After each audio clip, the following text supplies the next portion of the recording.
그때 예수님께서 벙어리 마귀를 쫓아내셨는데 군정 가운데 몇 사람은 저자는 마귀 우두머리 베엘제불의 힘을 빌려 마귀들을 쫓아낸다 하고 말하였다. 다른 사람들은 예수님을 시험하느라고 하늘에서 내려오는 표징을 그분께 요구하기도 하였다.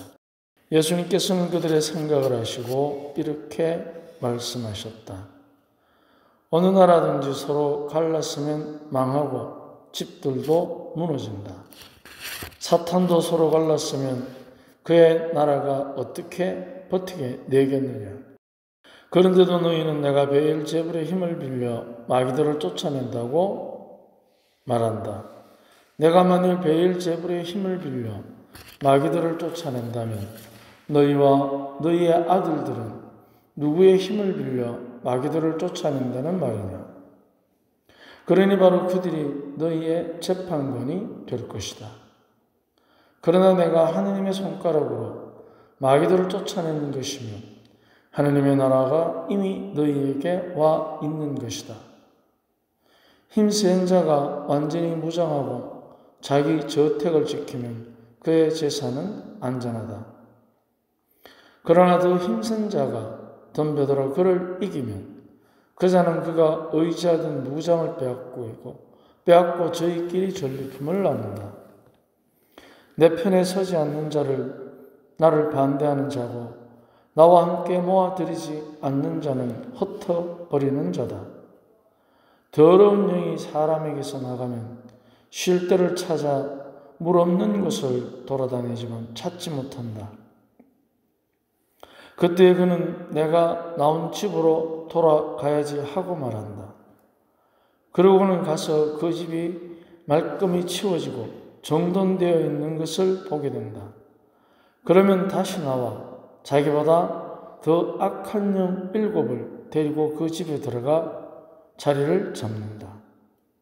그래야 그 사람의 끝이 처음보다 더 나빠진다.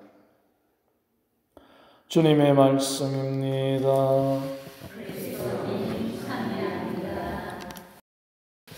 네, 우리는 오늘 복음에서 마귀에 대한 이야기를 들었습니다. 마귀에 대한 이야기의 대표적인 성경의 이야기 두 가지가 창세기 3장 5절에 뱀의 말이 나옵니다.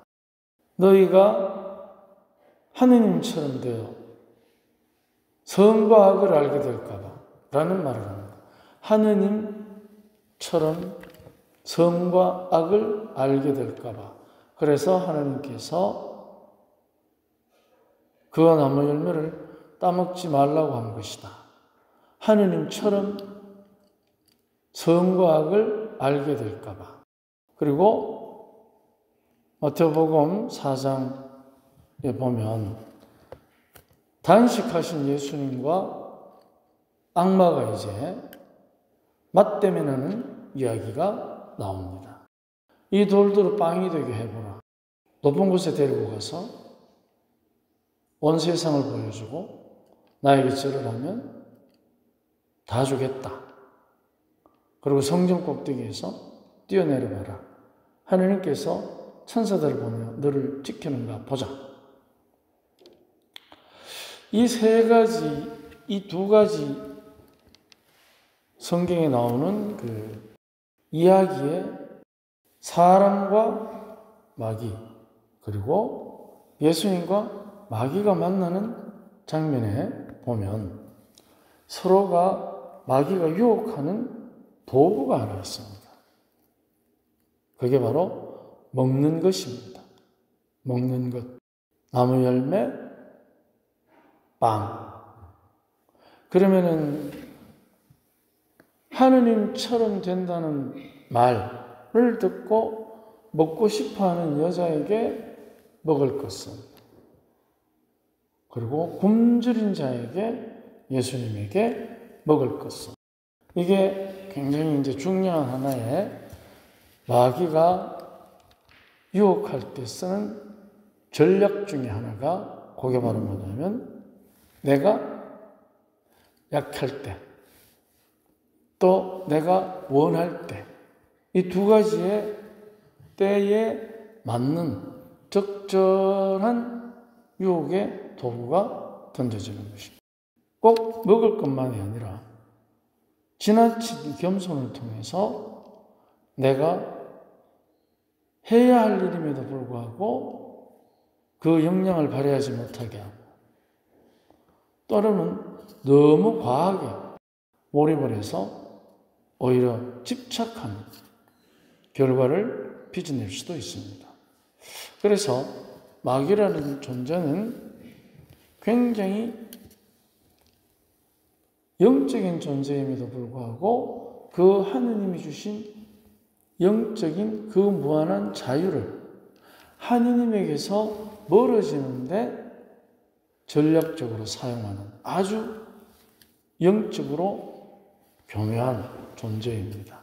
그렇기 때문에 영적인 상태에서 천사나 마귀를 볼 때 한번 자기들이 선택을 하면 그 선택은 이제 계속해서 번복할 수 없는 결과를 빚어냅니다. 영원한 자유를 가지고 선택을 했기 때문에 영원해지는 것입니다. 그런데 우리는 영원한 존재가 아닙니다. 유한한 존재이기 때문에 죄를 지었다고 해서 그 죄로 인해서 우리가 평생 죄인으로 사는 것은 아닙니다. 고해성사를 통해서 용서를 받고 또 성령의 이끄심으로 뉘우침을 하고, 이런 반복적인 유한한 존재로서의 반복적인 삶을 우리는 살아갈 수 있습니다. 그런데 영적인 존재인 천사와 마귀는 자기들의 자유, 그 영원한 자유를 가지고 한번 결정하면 거기에 계속해서 충실해야 돼요. 천사는 충실하다는 표현을 쓰고 마귀는 종속당해버립니다. 자기가 결정한 것에. 그래서 끊임없이 이제 우리들을 유혹하기 시작합니다. 그러면 우리가 그 유혹을 이길 수 없느냐?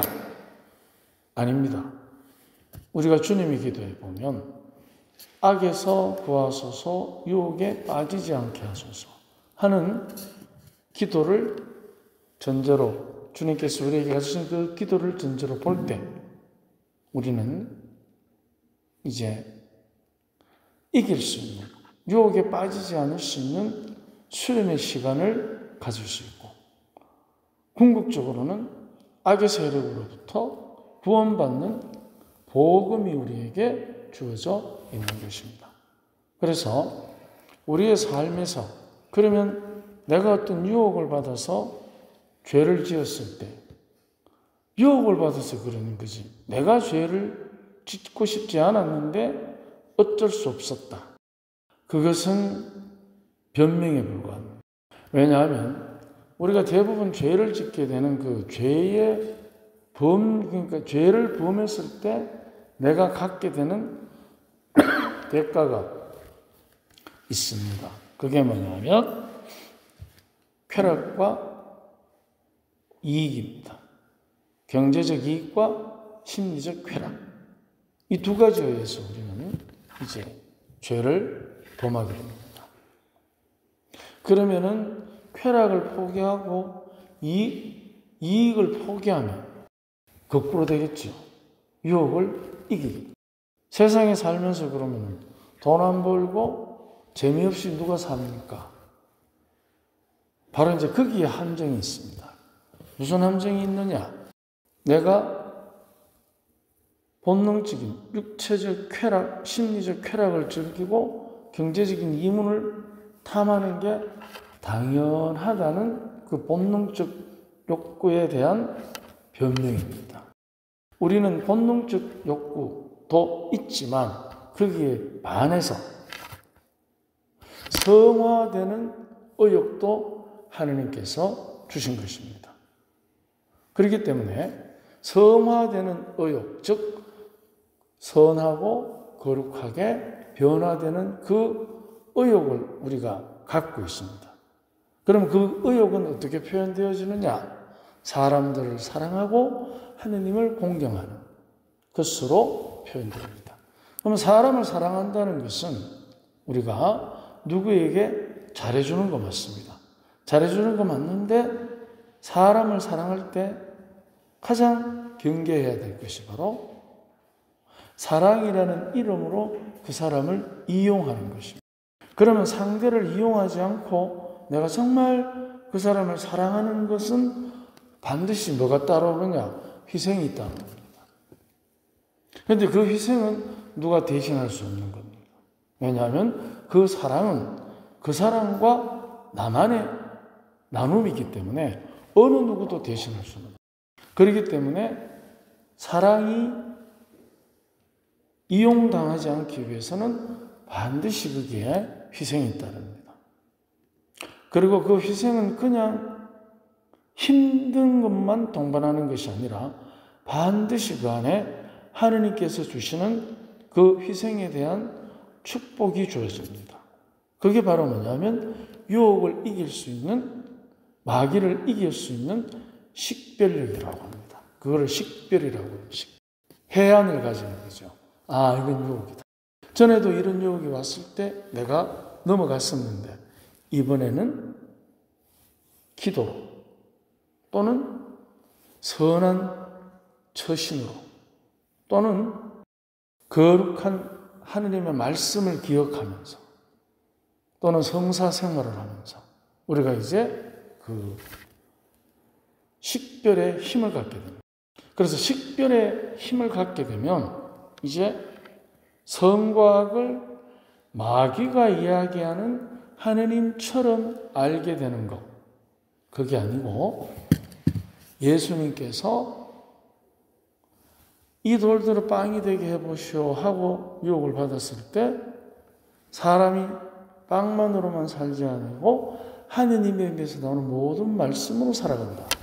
바로 여기에 이제 하느님께서 주시는 본능적 욕구를 다 가지고 있지만 그러나 그 본능적 욕구를 유혹으로 악용하려는 악마의 계략을 이거는 하면 안 된다.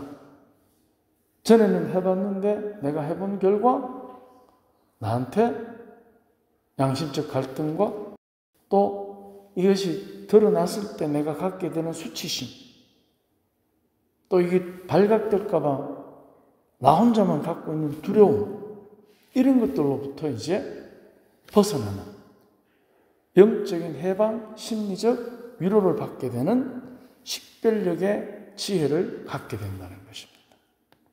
그러면 이제 서서히 내 안에서부터 악습에 대한 저항력이 생기게 됩니다. 이 과정에서는 반드시 우리가 몸이 아플 때 어떤 치료를 하면 명현 반응이라는 게 있듯이 심리적으로, 영적으로 명현 현상이 일어납니다. 그 증거가 무엇이냐? 내가 유혹을 이겼을 때 재미도 없고 경제적으로 손해보고 또 희생적인 결단을 내려야 되고 이런 여러 가지들의 명예현상이 일어납니다. 전에 느꼈던 심리적 쾌락과 경제적 이익에 대한 그거를 포기함으로써 가지게 되는 불안. 그런데 그 불안은 그냥 두렵거나 공포스럽거나 또는 아무런 희망이 없는 것이 아닙니다. 유혹을 이겼을 때와 유혹에 넘어갔을 때 우리가 갖게 되는 재미와 경제적 이문, 유혹에 넘어가지 않았을 때 느끼게 되는 이익과 재미에 대한 포기한 상태. 여기에서 우리가 이제 또 한 번의 유혹을 받게 됩니다. 좀 재미없이, 이문 없이 어떻게 살아?